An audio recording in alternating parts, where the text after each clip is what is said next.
Benar Bapa, inilah menjadi komitmen dan keputusan kami untuk mengikut Engkau, mengikut Yesus, tanpa pernah kami akan kembali kepada dunia ini. Hari ini ya Tuhan, kembali kami datang di hadapan Tuhan untuk memuji dan menyembah-Mu ya Bapa. Dan kami rindu juga untuk mendengarkan firman-Mu. Tuhan, berbicaralah kepada kami saat ini. Kami siap menerima firman-Mu. Urapi kami ya Roh Kudus, ajari kami, dan biarlah firman itu boleh kami simpan di dalam hati kami. Segala penghalang-penghalang di dalam hati kami, tanah yang berbatu, yang berumput duri, tanah yang keras, Tuhan hancurkan di dalam nama Yesus Kristus. Hamba berdoa biarlah hati kami sebagai tanah yang subur, tanah yang lembut, yang siap ditaburi oleh firman-Mu. Biarlah setiap benih firman itu ya Tuhan akan tumbuh dan berbuah lebat. Terima kasih Bapa, di dalam nama Tuhan Yesus Kristus kami berdoa. Haleluya, yang siap menerima firman katakan amin. Silakan duduk Bapak Ibu Saudara. Shalom. Selamat pagi semuanya. Apa kabar? Luar biasa, sehat. Puji Tuhan. Terima kasih untuk tim worship yang sudah melayani kita pagi ini. Ya. Baik, Bapak Ibu, pagi ini kita sudah masuk di minggu kedua ya, bulan Oktober. Dan tentunya kita juga mulai siap-siap untuk Natal ya. Jadi saudara doakan panitia Natal sudah dibentuk dan mereka sedang mempersiapkan segala sesuatunya. Nah pagi ini saya ingin membagikan firman Tuhan masih bagian daripada khotbah di atas bukit, khotbah Tuhan Yesus ya. Mari kita membaca dari Matius pasal 7. Matius pasal 7 ayat 13 dan 14. Minggu lalu saya sudah menyampaikan dari ayat 12 dan sekarang kita masuk ayat 13 dan 14. Sudah dapat? Oke, boleh kita baca bersama-sama ayat 13 dan 14 yang ada di layar ya. 2, 3. Masuklah melalui pintu yang sesak itu, karena lebarlah pintu dan luaslah jalan yang menuju kepada kebinasaan, dan banyak orang yang masuk melaluinya. Karena sesaklah pintu dan sempitlah jalan yang menuju kepada kehidupan, dan sedikit orang yang mendapatinya. Ya, saudara-saudara, di dalam kehidupan kita, melalui ayat ini Tuhan Yesus mengajarkan kepada kita tentang membuat pilihan. Ya, membuat pilihan. Hidup ini selalu adalah membuat pilihan, ya. Setiap hari kita mungkin harus membuat pilihan. Bangun pagi, kita buat pilihan, mau mandi dulu atau makan dulu. Nah, kadang begitu kan. Mau berangkat cepat atau berangkatnya lebih lambat. Sampai di kantor, kita mau makan siang, makannya di mana. Dalam banyak hal kita membuat pilihan. Tetapi mungkin hal-hal semacam itu pilihan-pilihan yang tidak terlalu mempengaruhi aspek hidup kita. Namun Yesus mengajarkan kepada kita tentang membuat pilihan dalam hidup yang mempunyai dampak bagi hidup kita, saudara. Oleh karena itu kita harus betul-betul memahami tentang membuat pilihan dalam hidup ini. Saya mengambil tema pada pagi ini, jalan mana yang kupilih. Nah, di sini Tuhan Yesus mengatakan bahwa ada dua jalan yang diperhadapkan kepada kita. Tetapi Yesus mengatakan, masuklah melalui pintu yang sesak, Karena lebarlah pintu dan luaslah jalan yang menuju kebinasaan dan banyak orang yang melaluinya. Tuhan Yesus mengajarkan kepada kita bahwa kalau kita mau hidup di dalam kerajaan sorga, maka Tuhan katakan pilih jalan yang sempit. Katakan jalan yang sempit. Jadi Tuhan Yesus menyuruh kita memilih jalan yang bukan jalan yang lebar. Nah, memilih jalan yang lebar itu pilihan banyak orang. Nah, kita akan melihat mengapa Tuhan menyuruh kita memilih jalan yang sempit. Ini kan sesuatu yang bertolak belakang. Sekarang ini kalau kita bicara jalan, ya cari jalan yang gampang dong. Jalan yang lebar, jalan yang lurus, jalan yang mantap begitu ya. Apalagi kalau bicara jalan pemerintah, jalan tol di mana-mana. Supaya cepat sampainya, efisien dan sebagainya. Tetapi dalam prinsip kerajaan sorga, Tuhan justru mengatakan pilih jalan yang sempit. Pilih jalan yang sulit. Nah, ini sebuah perubahan paradigma bukan? Oh, kita harus memilih jalan yang sulit, jalan yang sempit. Nah, apa alasannya? Yang pertama adalah di sana dikatakan karena jalan sempit itulah menuju kepada kehidupan. Jadi jalan sempit di dalam kerajaan sorga itu jalan kepada kehidupan. Sedangkan jalan yang lebar itu menuju kepada kebinasaan. Nah, kenapa jalan sempit itu menuju kepada kehidupan? Karena Yesus berkata dalam Yohanes 14 ayat 6, Akulah jalan dan kebenaran dan hidup. Tidak ada seorang pun yang datang kepada Bapa kalau tidak melalui aku. Nah, di sini kita melihat bahwa jalan kepada kehidupan itu cuma satu. Ini jalannya cuma satu ya. Kalau jalannya satu berarti sempit nih jalannya nih. Kalau banyak jalan berarti bisa sini, bisa sini, bisa sini, bisa sini. Nah, tapi karena jalannya cuma satu, hanya melalui Yesus. Tidak ada jalan alternatif. Tidak ada jalan lain. Makanya jalannya jadi sempit. Itulah sebabnya gak banyak orang yang berani dan mau memilih Yesus dalam hidupnya, saudara. Karena jalannya cuma satu. Kalau kita mentok, ada jalan lain gak ya? Kan kita selalu ingin cari jalan alternatif dalam hidup ini. Betul? Dalam hidup ini solusi kita ingin cari sebanyak mungkin kreativitas.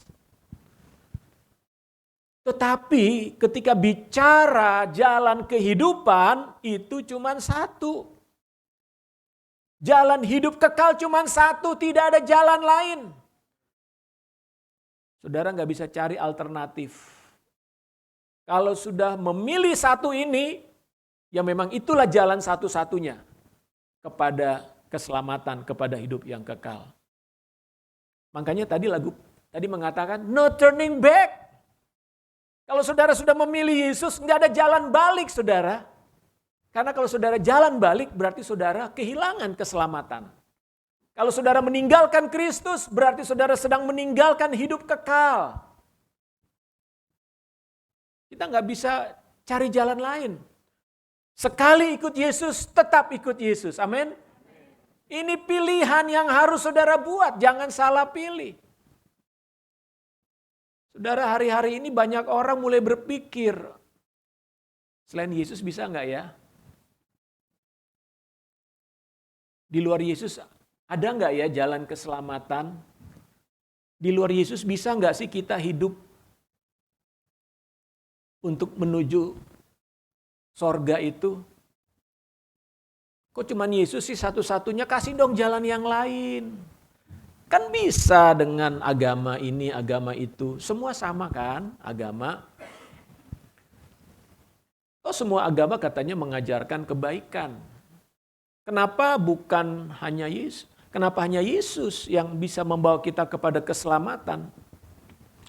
Saudara, ada perbedaan antara agama dengan mempercayai Yesus. Ya. Agama itu adalah sekumpulan ajaran yang mengajarkan tentang bagaimana manusia mencapai Tuhan. Ya. Jadi diajarkan kamu harus begini, harus lakukan ini supaya kamu bisa ketemu Tuhan. Untuk ketemu Tuhan, kamu harus berbuat ini sehingga nanti Tuhan menilai, oh kamu layak nih, kamu pantas untuk bisa ketemu Dia. Jadi penilaian membuat seseorang merasa dirinya pantas, layak untuk ketemu Tuhan. Berbeda dengan Yesus, saudara. Yesus berkata, akulah jalannya. Akulah jalan itu. Tidak ada jalan lain kepada Bapa. Kenapa? Karena aku, kata Yesus, aku berasal dari Bapa. Jadi, Yesus bukan mengajarkan tentang harus melakukan sesuatu untuk bisa ketemu Bapa, tetapi Yesus mengatakan, akulah jalan itu. Jadi kalau engkau bersama dengan aku, engkau percaya kepadaku, maka engkau akan ketemu dengan Bapa itu. Nah, mempercayai Yesus ternyata bukan hal yang mudah, saudara. Ya, karena yang Tuhan Yesus minta percaya. Percaya saja kepadaku, kata Yesus. Tapi manusia itu lebih menyukai berbuat sesuatu. Melakukan sesuatu. Ya. Kenapa? Karena kalau kita melakukan sesuatu berarti kita bisa ngontrol. Kalau kita percaya, susah kan? Percaya tuh gimana ya? Bagaimana saya percaya kepada Yesus? Lebih baik saya disuruh misalnya nih 10 kali berdoa sehari, kasih uang sebanyak berapa. Jadi saya tahu nih bagaimana saya bisa masuk surga adalah dengan melakukan sesuatu. Tapi mempercayai Yesus itu sesuatu yang abstrak buat saya. Sehingga banyak orang sulit untuk percaya. Hanya percaya saja itu sulit. Kita harus berbuat sesuatu dong. Ya. Nah, agama itu mengajarkan tentang berbuat sesuatu.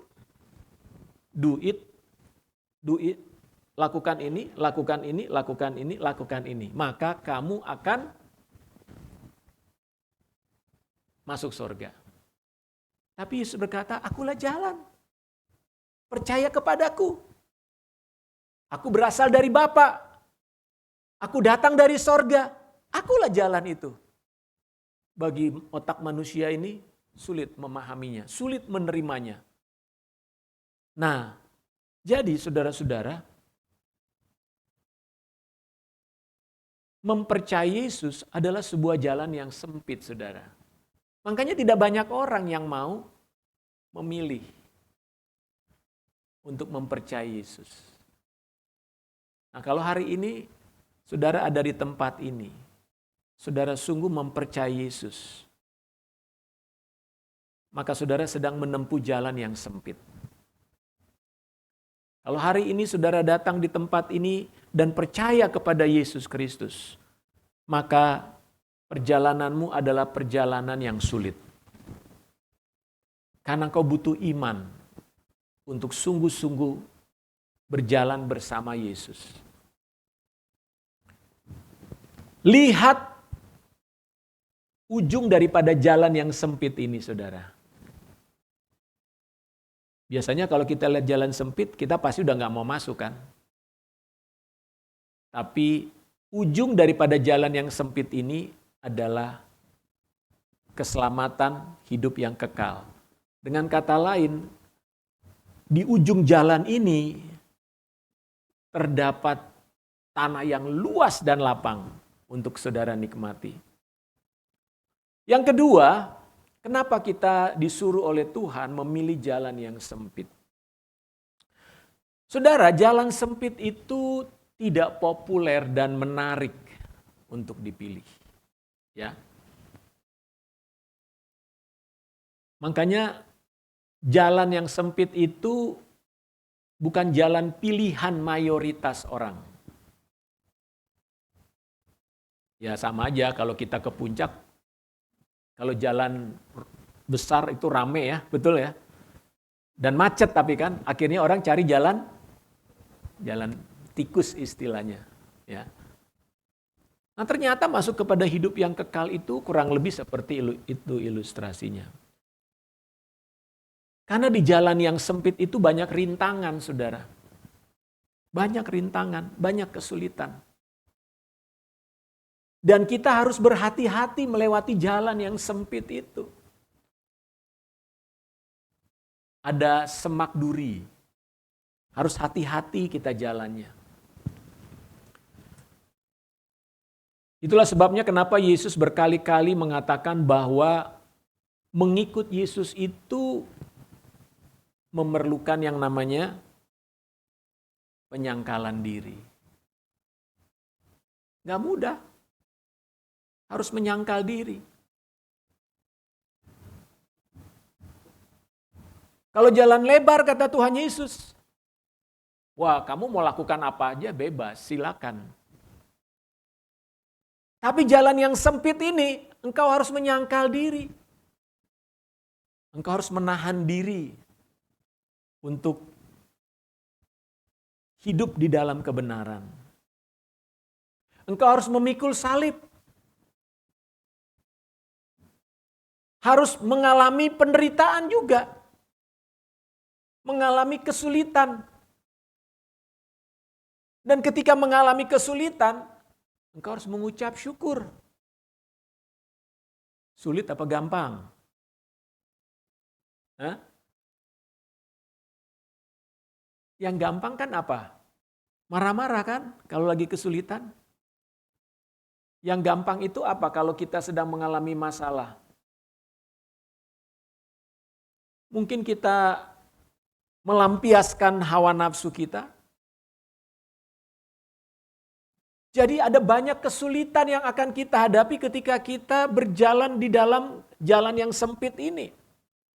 Bahkan Yesus pernah bilang begini, serigala punya sarang, punya liang, burung punya sarang, anak manusia nggak punya tempat untuk meletakkan kepala. Wow, Yesus aja harus mengalami masalah yang tantangan yang berat, saudara. Kalau Yesus yang saudara ikuti itu menempuh jalan yang sulit, apakah kita mau menempuh juga jalan yang sulit itu? Suatu kali ada orang muda yang kaya. Dia bilang kepada Yesus, "Guru, bagaimana supaya aku bisa masuk ke dalam kerajaan sorga?" Bisa lakukan ini, kata Yesus. "Oh udah aku lakukan semua." "Oh oke, kalau gitu jual hartamu. Kasih sama orang miskin dan ikut aku." Wah, bagi orang muda yang kaya ini sulit. Oh ternyata ikut Yesus jual harta ya. Ternyata ikut Yesus itu harus memberi ya. Kirain kalau ikut Yesus, aku diberkati, sepanjang umurku diberkati. Ternyata harus memberi kok. Saudara, bukan berarti di dalam Yesus kita tidak diberkati. Tetapi justru Tuhan katakan engkau harus memberi lebih banyak lagi. Nah banyak orang tidak siap mengikut Yesus dengan hal-hal semacam ini, saudara. Mereka hanya mau mengikut Yesus ketika mendengar berita tentang hidupmu diberkati, kekayaanmu bertambah banyak, anak cucumu berlimpah-limpah. Yang paling senang kan dengar doa Yabes ya. Waduh, kalau doa Yabes tuh kayaknya, waduh, kita naik ke surga lantai 7 tuh. Ya. Tapi kalau bicara tentang mengikut Yesus adalah sebuah jalan yang sulit, mungkin banyak orang akan mundur, saudara. Ya, saya tidak tahu sih. Saya pernah diundang khotbah di sebuah gereja yang agak besar. Saya bicara tentang penyangkalan diri, kayaknya nggak ada yang amin tuh. Ya, nggak ada yang amin jemaatnya. Semuanya kayak tegang. Ini pendeta kok nakut-nakutin kita ya. Dan kayaknya saya nggak pernah diundang lagi di situ. Nggak cocok katanya ya. Kenapa? Karena orang ingin mendengar berita yang sukacita gitu ya. Dan sukacita itu identik selalu mengikut Yesus adalah berita tentang berkat. Saya sangat senang diberkati oleh Tuhan. Tetapi jangan lupa saudara, Tuhan Yesus sendiri mengajarkan kepada kita bahwa memang mengikut Yesus kita masuk ke jalan yang sempit. Amin. Tapi Tuhan tidak meninggalkan kita. Kenapa? Karena Yesus sudah berjalan lebih dulu di depan kita, saudara. Kita ini hanya mengikut aja. I have decided to follow Jesus. Ya, mengikut Yesus keputusanku. Keputusan kita ikut Yesus saja. Saudara, banyak orang mundur setelah mendengar ajaran Yesus yang semacam ini. Sebab ajaran Yesus yang semacam ini tidak populer dan tidak menarik. Ya. Jalan sempit itu tidak populer dan tidak menarik, saudara. Dan makanya orang-orang yang mengikut Yesus itu saya bilang adalah orang-orang yang selected. Orang-orang yang pilihan. Ya. Yesus tidak pernah mempromosikan dirinya dengan menawarkan gimmick. Nah, tahu gimmick? Beli 1, beli 2 dapat 1. Itu gimmick kan? Padahal harganya sih udah naik gitu sebetulnya gitu kan.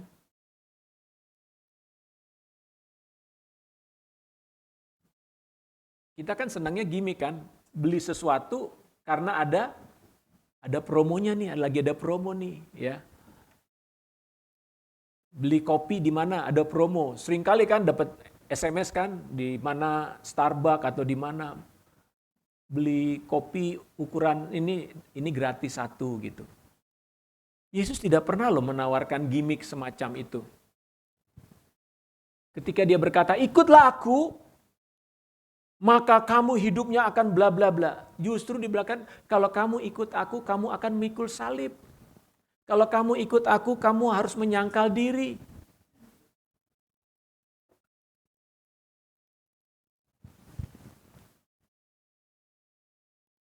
Yesus tidak pernah menawarkan hal-hal yang bersifat keduniawian.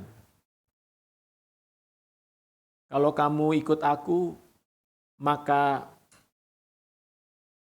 24 jam kamu akan sukacita dalam arti bahagia tertawa-tawa terus. Itu namanya ekstasi ya. Orang cari tahu ekstasi ya.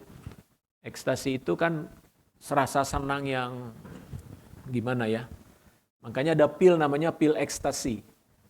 Ekstasi itu kan istilah dalam psikologi sebetulnya orang mengalami kesenangan yang luar biasa ya. Nah, diciptakanlah pil untuk membuat orang rasanya senang banget gitu ya. Lupa semua, minum 1 pil. Tapi setelah pilnya habis pengaruhnya, ya dia sedih lagi gitu ya. Jadi, betul di dalam Yesus ada janji berkat. Saya sangat percaya. Ada janji kesembuhan, ada janji penyediaan Tuhan dalam hidup kita. Tetapi Yesus juga mengatakan, pilih jalan yang sempit. Makanya tidak banyak orang yang memilihnya. Dan yang terakhir adalah mengapa Tuhan menyuruh kita memilih jalan yang sempit, karena jalan lebar itu menuju kematian atau kebinasaan. Saudara, kalau kita melihat dalam sejarah Alkitab, raja yang paling sukses itu siapa? Kalau menurut ukuran, Raja Salomo ya. Ini Raja Salomo mungkin contoh model orang yang paling diidam-idamkan manusia modern. Kenapa? Kaya raya. Terus apa lagi? Pinternya luar biasa. Istrinya banyak. Mati masuk surga gitu kan? Kan orang begitu kan? Muda kaya raya, hidup foya-foya, mati masuk surga. Nah itu tuh. Kan cita-cita banyak orang begitu kan? Saya juga dulu gitu cita-citanya. Ya. Gimana nih supaya kita kaya sekaya-kayanya? Itu Salomo kekayaannya udah gak bisa dibilang saudara. Saking kayanya di zaman Salomo dibilang harga emas itu bertaburan kayak gak ada artinya gitu loh. Jadi kalau dibilang kaya ya yang paling kaya itu ya Salomo. Pinternya luar biasa dan orang kagum. Wah, orang kemana-mana cari Salomo, hebat orangnya. Menjadi orang yang dikagumi, dicari-cari lah, dibutuhkan gitu ya, dimintain nasihat segala macam. Orang kan mau begitu kan, merasa dibutuhkan gitu loh. Tapi kalau kita lihat Salomo di dalam masa tuanya, dia menulis kitab Pengkhotbah. Jadi kitab Pengkhotbah itu adalah kitab yang ditulis oleh Salomo dalam masa tuanya, saudara. Di sanalah dia merenungkan tentang hidup yang sudah dia jalani. Makanya banyak kata-kata di sana, segala sesuatu adalah sia-sia. Tapi kata sia-sia juga sebetulnya bisa diartikan hidup ini sangat singkat. Hidup ini hanya sehelaan nafas saja. Satu tarikan nafas saja. Begitu singkat. Artinya segala kekayaan, segala kehormatan, kemuliaan, kesenangan yang dinikmati oleh Salomo itu tidak membawa kebahagiaan yang sejati dalam hatinya, saudara. Nah, ada satu ayat yang dia sampaikan dalam Amsal 14 ayat 12. Kita baca. Amsal 14 ayat 12. Ada jalan yang disangka orang lurus, tetapi ujungnya menuju maut. Kenapa Yesus mengatakan pilihlah jalan yang sempit? Karena jalan yang lebar itu menuju kebinasaan. Salomo sudah melihat bahwa kita menyangka jalan lebar ini jalan yang baik. Jalan yang menyenangkan, jalan yang dicita-citakan banyak orang. Salomo sudah ngalami semua itu. Tapi dia melihat bahwa melalui semua yang dia miliki, dia justru kehilangan persekutuan dengan Tuhan, saudara. Makanya dikatakan ujungnya maut. Saudara tahu dalam masa tua Salomo, dia nyaris sudah nggak ikut Tuhan sebetulnya. Kenapa? Karena dia ikut semua dewa-dewa istrinya. Istrinya kan dari berbagai macam negara. Dan istrinya itu menyembah dewa-dewa. Karena istrinya itu ada yang dari Mesir, ada yang dari mana, masing-masing bawa dewa. Nah, Salomo diajak sama istrinya, ayo dong papi Salomo doa sama saya. Yang dari Mesir, di kamarnya bikin penyembahan. Besok malam dia istri yang satu lagi, ayo dong papi Salomo, aku punya dewa, ayo kita nyembah di sini. Jadi saudara lihat sepanjang umur hidup Salomo, dia sudah Tidak lagi menyembah Tuhan secara benar, saudara.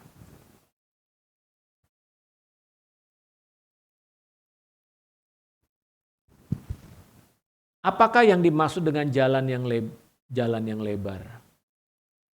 Jalan yang lebar adalah jalan di mana manusia memilih cara hidup untuk memuaskan keinginan hatinya dan mengupayakannya dengan segala cara. Jadi kalau kita sebagai manusia di dalam hidup kita hanya berupaya bagaimana memuaskan keinginan hati saya, nah itulah yang disebut jalan lebar menuju kebinasaan. Karena kalau jalan sempit, kita harus menahan diri. Jalan sempit, kita harus menyangkal diri. Jalan sempit, kita harus memikul salib. Tapi kalau jalan yang lebar, saya mau apa, saya kerjain.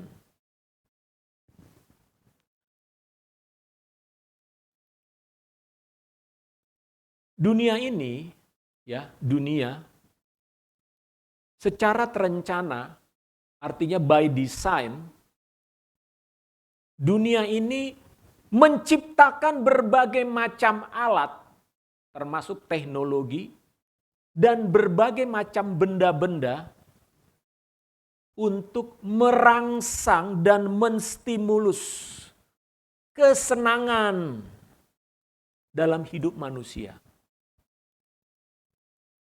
Coba lihat.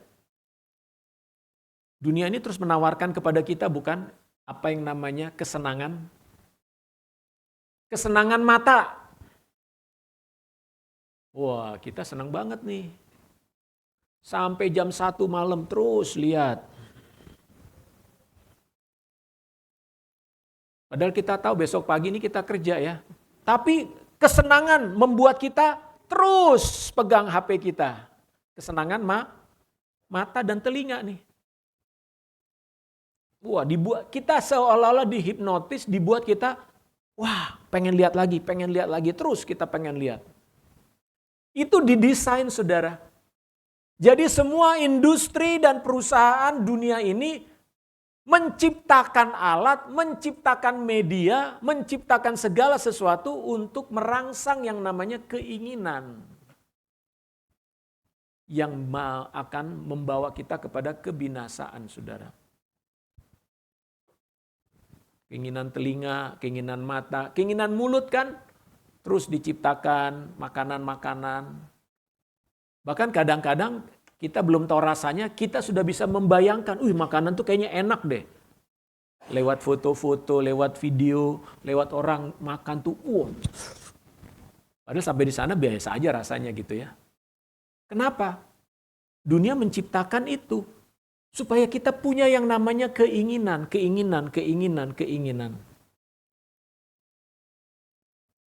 Kombinasi ini semua merangsang panca indera kita, saudara. Dengan demikian tujuannya apa sih? Tujuannya agar manusia bisa kecanduan. Kalau manusia sudah kecanduan, artinya manusia bisa dikontrol. Ayo, siapa yang mengontrol hidup kita saat ini? Siapa yang mengontrol hidup saudara hari ini? Banyak kita udah gak mengontrol diri kita lagi loh. Buktinya, kita gak bisa tidur sebelum habis yang kita lihat, betul gak? Yang ditawarkan. Dulu kita bisa tidur jam 9. Sekarang kita nggak bisa. Saya bilang banyak generasi sekarang udah nggak bisa tidur lagi jam 9. Walaupun udah di kamar dari jam 9, tapi baru tidur jam 1. Kenapa? Karena dia dikontrol sekarang. Dikontrol oleh keinginan mata. Dikontrol oleh keinginan telinga. Dan itulah yang diinginkan oleh dunia ini. Jadi kalau dibilang nanti antikris akan datang, antikris itu udah datang, saudara. Dia menguasai pikiran kita, dia menguasai hati kita, dia mengontrol tingkah laku kita tanpa kita sadari. Jadi jangan bayangkan antikris itu, setan itu datang dengan wajah yang seram, dengan senjata. Ayo lo ngikut gue. Enggak. Dia merangsang seluruh panca indera kita sampai kita menjadi kecanduan. Orang kalau udah kecanduan, edik namanya, dia bisa lepas nggak? Nggak bisa. Nggak bisa.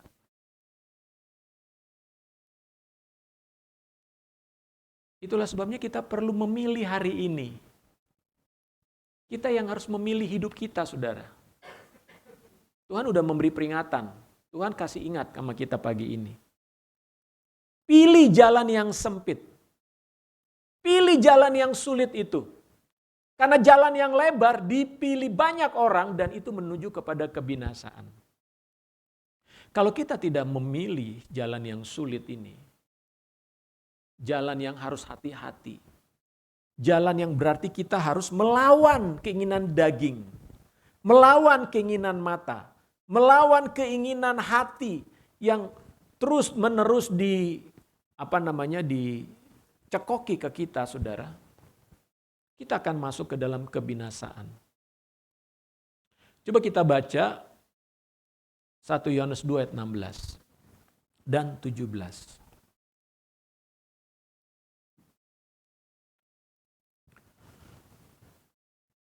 Kita baca 1 Yohanes 2 ayat 16. Kita baca sama-sama ya, 16 dan 17. 2, 3.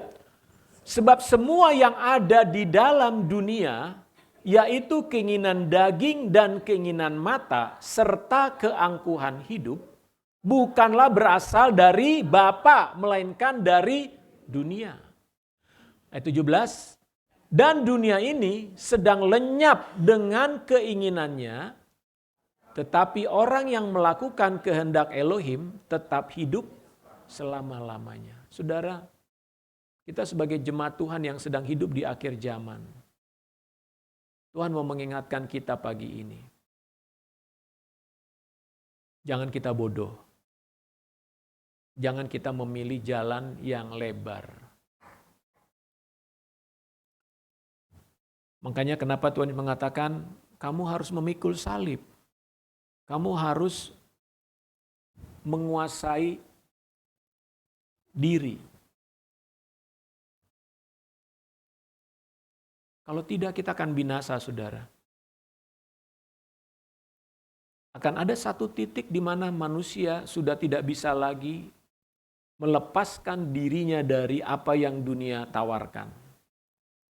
Kita harus tetap mempunyai sebuah kesadaran tentang bahwa saya tidak boleh dikontrol oleh dunia ini. Lewat handphone kita terutama hari-hari ini, entah apapun itu yang membuat kita selalu terobsesi ya dengan apa yang kita lihat. Ada orang yang terobsesi dengan makanan, dengan minuman. Rokok itu menjadi obsesi, kecanduan. Dia dikontrol oleh rokok. Makanya dibilang orang merokok gini, aku kalau nggak ngerokok nggak bisa berpikir. Betul? Saya kalau nggak ngerokok, kayaknya saya nggak produktif bekerja. Berarti dia sudah dikontrol oleh rokok, betul? Jadi rokok harus dia isap terus. Ada juga yang dikontrol oleh minuman, kopi. Siapa di sini kalau nggak minum kopi sehari rasanya seperti nggak bisa berpikir, ya lemes, ngomong lemes. Hati-hati saudara, hati-hati. Kenapa? Kita sedang dikontrol oleh benda-benda tersebut. Jadi kita harus lepaskan diri kita dari segala sesuatu yang bisa mengendalikan hidup kita. Apapun itu namanya, kecuali hanya firman Tuhan yang mengendalikan kita. Kecuali Roh Kudus saja yang mengendalikan kita. Tetapi dari semua benda-benda yang merangsang otak kita, panca indera kita. Makanya saya coba renungkan begini saudara. Kalau keinginan daging kita menguasai kita, Jangan heran pertumbuhan rohani kita lambat, bahkan nyaris tidak ada. Jujur nih, kalau kita mengatakan hidup kita adalah penyembahan. Kalau saudara di rumah, ini udah di rumah ya, nggak bicara di kerja, di jalan. Berapa banyak saudara menyediakan waktu untuk berdoa dan menyembah Tuhan? Seberapa saudara, Tuhan aku mau menyediakan waktu untuk menyembah-Mu. Minimal setengah jam. Duduk atau berlutut di tempat tidur baca Alkitab. Tapi godaan ini begitu kuat. Kita rela tidak berdoa demi melihat sesuatu di HP kita. Artinya kita sedang dikontrol oleh ini. Kalaupun kita berdoa, hanya ala kadarnya. Bahkan doa kita pun hanya diwarnai dengan TikTok. Ya, kita berdoa tapi pikiran kita apa yang ada di HP ini, saudara. Mari ini menjadi sebuah momen bagi kita siang pagi ini, saya mau mengajak kita untuk kita waspadai. Bilang sama orang di sebelahmu, waspada. Waspada. Oke, ayat terakhir kita baca Yakobus 1 ayat 15. Jadi dunia ini sedang merangsang terus segala macam bentuk keinginan melalui panca indera kita ya. Kita baca ayat Yakobus 1 ayat 15. Kita baca sama-sama 2, 3. Dan apabila keinginan itu telah dibuahi, ia melahirkan dosa. Dan apabila dosa itu sudah matang, ia melahirkan maut. Ya. Semakin kita banyak melihat apa yang dunia ini tawarkan, kita semakin pengen, semakin ingin, betul nggak? Nah, ketika keinginan-keinginan itu muncul, kita nggak kuasa lagi untuk menahannya. Kita lakukan dengan segera. Apa saja?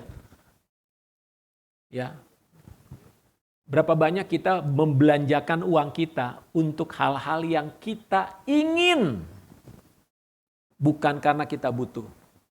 Kita ingin banget. Kenapa? Karena bolak-balik muncul di HP kita. Siapa yang di rumahnya tiap hari? Paket.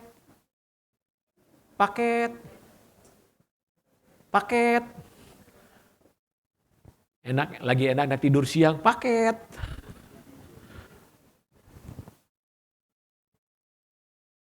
Ini kok paket melulu ya? Oke. Mari kita belajar hari ini untuk melepaskan diri dari semua keterikatan. Amin. Mari kita tempuh jalan yang sulit. Jangan sampai tali rantai itu kuat sampai kita gak mampu lagi nih. Bahaya saudara. Ya, selama saudara masih bilang Tuhan aku harus menang dari segala keinginan yang dirangsang oleh dunia ini, ya. Keinginan daging itu. Kita harus menang, saudara. Biarlah Kristus yang menjadi raja, menjadi Tuhan. Ingat, kata Tuhan artinya Tuan. Tuan artinya dia yang berdaulat atas hidupmu. Bukan keinginan-keinginan yang dunia terus taruh di dalam pikiran kita. Ya, apa yang kita lihat, apa yang kita dengar. Sorry, katakan, aku boleh lihat itu, tapi aku tidak mau itu menjadi Tuan atas hidupku. Tuhan Yesus memberkati. Mari kita tundukkan kepala, kita berdoa.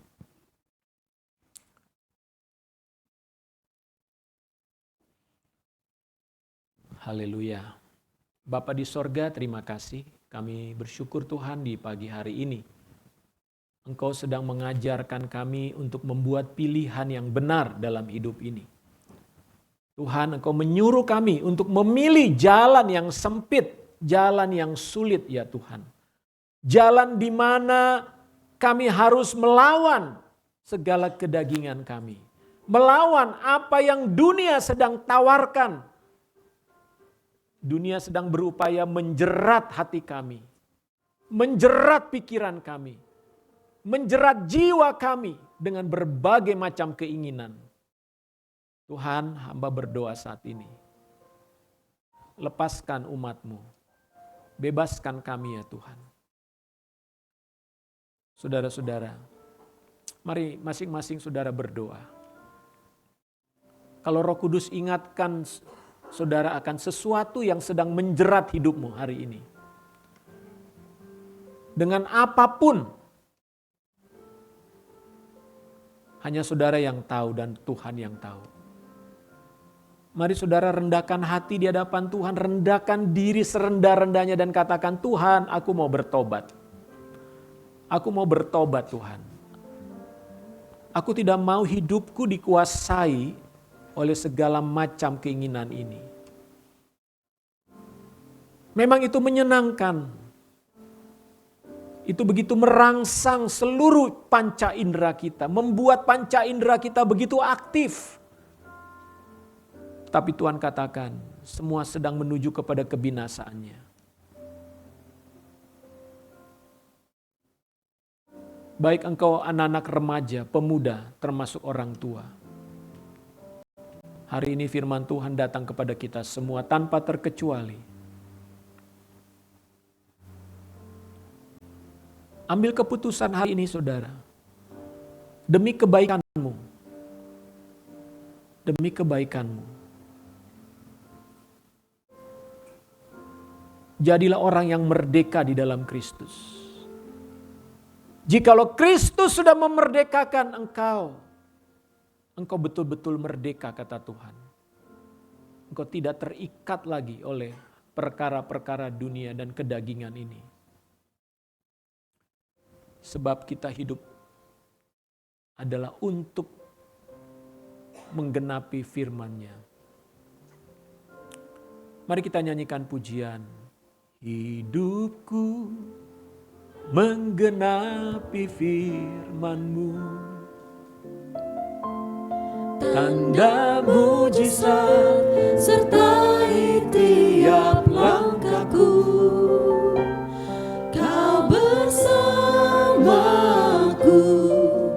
di dalamku, jadi bukti kebesaran-Mu. Tuhan, Kau sempurna. Tuhan, Kau sempurna dalam rencana-Mu dan karya-Mu. Ku serahkan hidupku, murnikan dengan Roh-Mu. Ya Tuhan, tolong kami. Tolong gereja-Mu. Tuhan, murnikan gereja-Mu Tuhan. Murnikan hati kami dari segala hal yang mengikat ini. Ku serahkan hidupku, murnikan dengan Roh-Mu. Hidupku menggenapi firman-Mu. Tanda mujizat sertai tiap langkahku. Kau bersama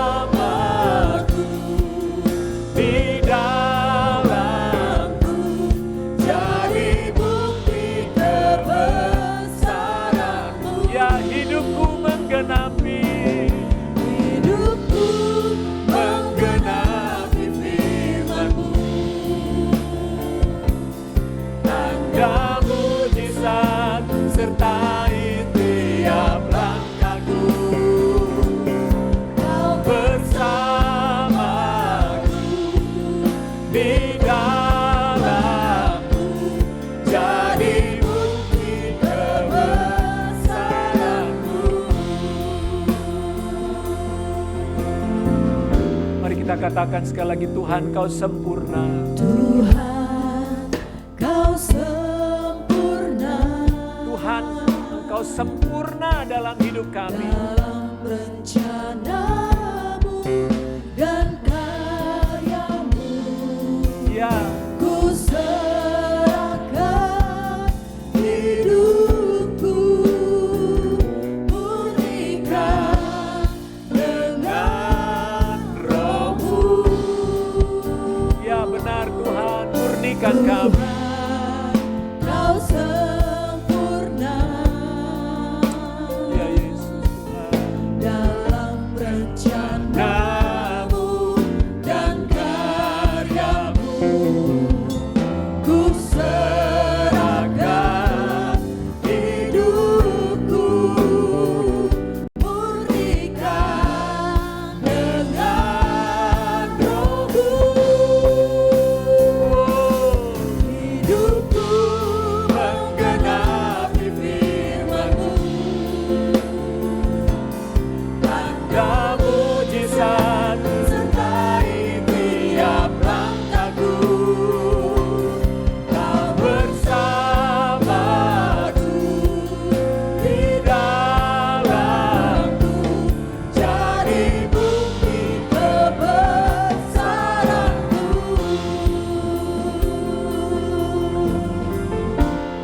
Saudara ambil keputusan hari ini. Minta Tuhan murnikan hatimu.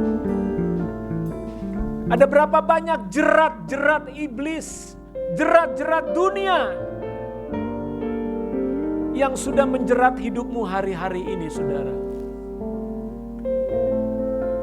Mungkin kau tidak sadari, hidupmu nyaris dikontrol dan dikuasai oleh dunia ini.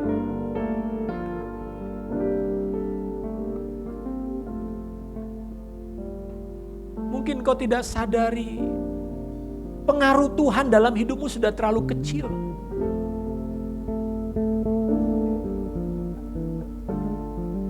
Karena hatimu sudah syarat penuh dengan perkara-perkara dunia. Tapi hari ini Tuhan mau bicara kepada kita semua. Bebaskan dirimu, kata Tuhan. Lepaskan dirimu dari semua ikatan dan jerat yang dunia buat. Agar engkau menjadi seorang yang merdeka di dalam Kristus. Engkau akan mendapatkan sukacita yang sejati dari Tuhan. Bukan sukacita semu dari dunia ini. Berapa banyak saudara mengalami kekosongan dalam jiwamu? Engkau terus mencari dan mencari perkara-perkara dunia, tapi hatimu kosong. Engkau seperti orang yang haus, tapi engkau tidak pernah puas. Karena dunia lakukan tidak pernah memberi kepuasan, saudara. Hanya Tuhan yang bisa memuaskan jiwamu. Hanya Tuhan yang bisa membuat engkau berkata, aku tidak perlu apa-apa lagi. Christ is enough for me. Kristus itu sudah cukup bagiku.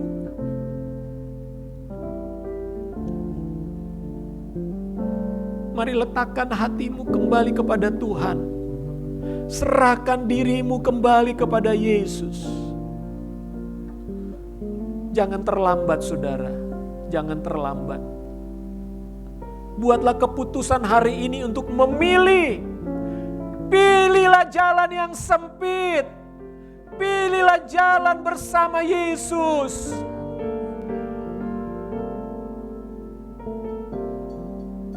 Bukan kesenangan dunia yang harus saudara pilih. Bukan kenikmatan dunia ini. Ya Tuhan, hamba berdoa. Pulihkan kami gereja-Mu, Tuhan. Hari ini biarlah Roh Kudus lawat kami. Bersihkan kembali hati kami dari segala hal dunia ini, Tuhan. Segala keinginan mata, keinginan telinga, keinginan mulut, segala macam keinginan daging.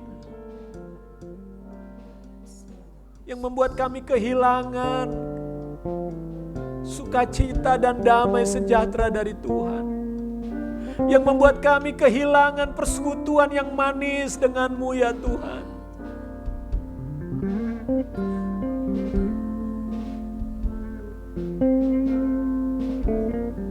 Hari ini biarlah menjadi hari pertobatan bagi kita semua.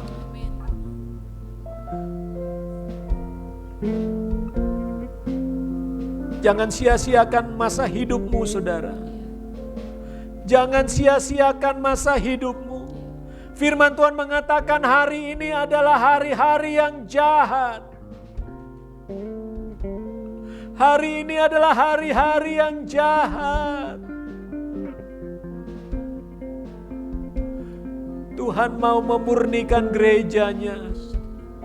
Tuhan mau membersihkan hati umatnya dari segala keduniawian. Tuhan, inilah kami umat-Mu saat ini.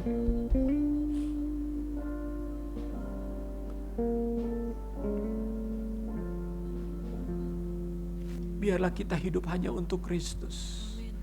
Biarlah hidup kita hanya dikontrol, dikuasai oleh Tuhan Yesus.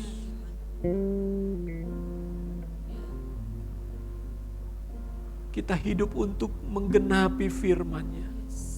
Kita hidup untuk menggenapi panggilan-Nya.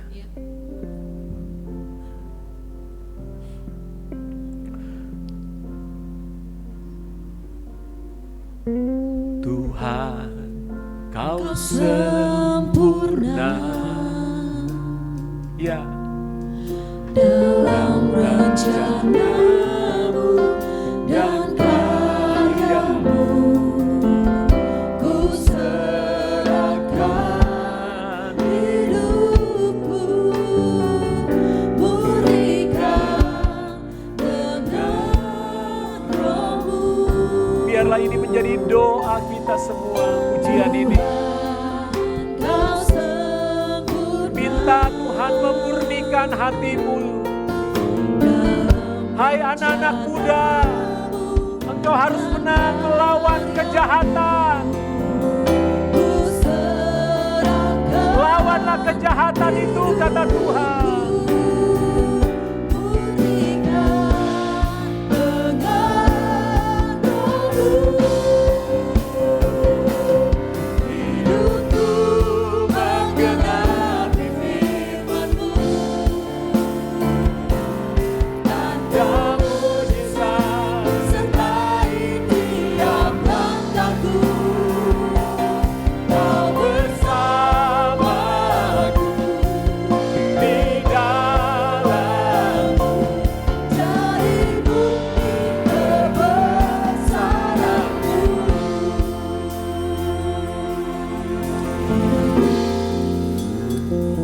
Saya digerakkan Tuhan untuk berdoa bagi saudara.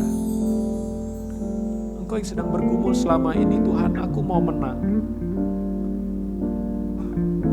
Aku mau lepas daripada segala ikatan.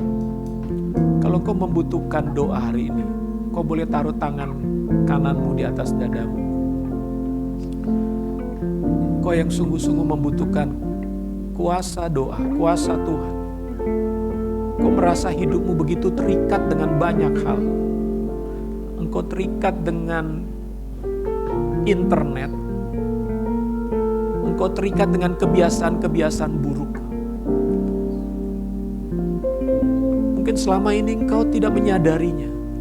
Tapi engkau tahu bahwa ini sesuatu yang buruk sedang kau lakukan. Hari-harimu adalah hari-hari yang penuh dengan hal-hal yang sia-sia. Kalau hari ini kau membutuhkan doa, saya mau berdoa bagi saudara. Saudara duduk saja. Tapi saudara boleh meresponinya dengan kau taruh tanganmu di atas dadamu. Saya akan berdoa dari tempat ini, kalau ada. Tuhan Yesus, Engkau melihat setiap tangan yang menaruh di atas dada. Mereka menyadari bahwa mereka membutuhkan kelepasan dari-Mu Tuhan. Mereka membutuhkan kemerdekaan yang sejati dari-Mu ya Tuhan. Saat ini hamba berdoa di dalam nama Yesus Kristus. Setiap kekuatan-kekuatan dunia yang mengikat dan membelenggu mereka, saudara sebutkan apa yang mengikat saudara. Kekuatan dan kebiasaan-kebiasaan yang sedang membelenggu hati dan pikiran mereka. Dalam nama Yesus Kristus, dalam kuasa dan otoritas Yesus Kristus, sebagai hamba Tuhan aku katakan, hai engkau ikatan-ikatan, belenggu-belenggu roh jahat, kebiasaan-kebiasaan buruk di dalam nama Yesus, aku patahkan kuasamu, aku hancurkan segala rantai ikatanmu saat ini. Lepas dalam nama Yesus Kristus. Pergi, hanya engkau di dalam nama Yesus Kristus. Turunlah kuasa Tuhan yang memerdekakan setiap mereka saat ini. Dalam nama Yesus Kristus, aku katakan lepas, lepas dan lepas. Terima kelepasan, terima kemerdekaan dari Tuhan hari ini. Biarlah hidupmu benar-benar merdeka, kata Tuhan. Percaya hari ini kemerdekaan yang Yesus lakukan 2000 tahun yang lalu di atas kayu salib. Dia sudah bangkit dan menang atas maut. Maka kuasa kebangkitan Yesus Kristus hari ini melepaskan semua rantai, semua ikatan keduniawian, kedagingan, bahkan ikatan dosa, ikatan roh jahat, bahkan ikatan kutuk nenek moyang. Kami putuskan dalam nama Yesus Kristus. Terima kasih Tuhan.